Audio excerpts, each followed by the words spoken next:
महापौर पदासाठी काही ते यमांचे त्यांनी दावा केला की आमचा महापौर या ठिकाणी होऊ शकतो. यमांचा वगैरे महापौर कसा म्हणजे 32-33 लोक आहेत. मेजॉरिटीला 58-59 लागतात. भारतीय जनता पार्टीकडे क्लिअर मेजॉरिटी आहे. तर मला असं वाटत नाही की कोणाचा दुसऱ्यांचा महापौर होऊ शकतो आणि तसा प्रयत्न कोणी करण्याची गरज जे लोकशाही मार्गाने ते स्वीकारलं पाहिजे असं मला तरी वाटतं. मात्र भाजपला थांबवण्यासाठी सगळे वेगवेगळे पक्ष एकत्र येऊन महापौर करण्याची चर्चा करते कसं का काही चर्चा आमचा शिवसेनेचा अशा विषयाशी काहीही संबंध नाही. कारण संख्याच नाही तर उगाच होणार म्हणण्याला कोणताही अर्थ नाही.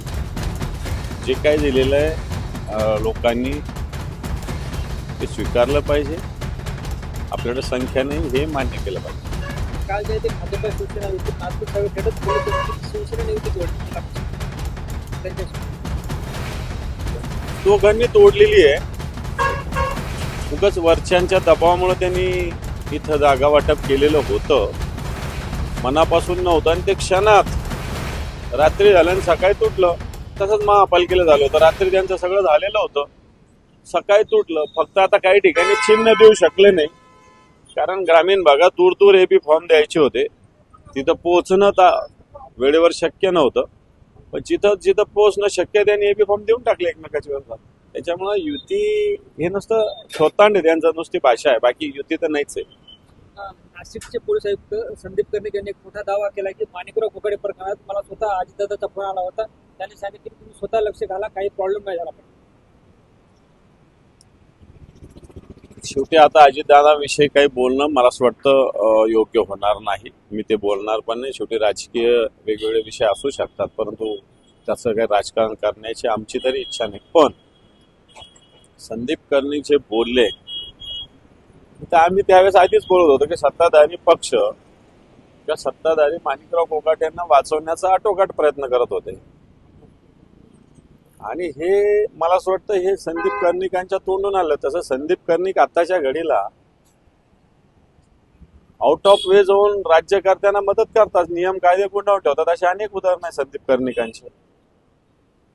मी राष्ट्रवादीचे अध्यक्ष होणार नाही, प्रफुल्ल पटेल यांनी स्पष्ट केले. आणि राज ठाकरे आमच्या पक्षाचा अध्यक्ष ठरू शकत नाही असंही ते म्हणाले. राज ठाकरेंनी थोडी कोणाला अध्यक्ष करा म्हटलं. राज ठाकरे पटेल नको पाटील करा एवढंच बोललेले. पाटील कोणताही असू शकतो तो. त्याच्यामुळे राज ठाकरेंच्या मी काही प्रवक्ता नाहीये, पण राज ठाकरे साहेब काय कोणाला अध्यक्ष करा असं नाही म्हटले. पटेल म्हणजे एक अमराठी माणूस असा त्याचा प्रतिकात्मक अर्थ घ्यायचा. आणि पाटील म्हणजे या मातीतला माणूस हा त्याचा प्रतिकात्मक अर्थ आहे. बाकी व्यक्तिविषय हा तो अर्थ नाहीच आहे. माझा टांगा पलटी करून दाखव एकेरी उल्लेख करत गणेश नाईकांनी शंभूराज देसाईंना आव्हान दिलंय. पालकमंत्री म्हणत तोलाही हल्लाय. गणेश नाईक बोलतायत आणि करतायत पण असं दिसतंय. आणि एक दिवस ते टांगा पलटी करणार आहे. भारतीय जनता पार्टीचं असंच आहे. वरून काही नेते युती करतात आणि खालून असे काही नेते एकमेकाच्या विरोधात लावलेले असतात. ती भारतीय जनताची कामाची पद्धती, त्या पद्धतीत गणेश नाईक आता काम करतात हे स्पष्ट होतं. उद्धव ठाकरेंच्या कार्यकाळात आम्ही हळूच शिंदे साहेबांकडे निवेदन द्यायचो आणि शिंदे साहेब आमचं काम करायचं असं नितेश राणे म्हणतात. उद्धव साहेब पण करायचे. नितेश राणे विसरले असतील.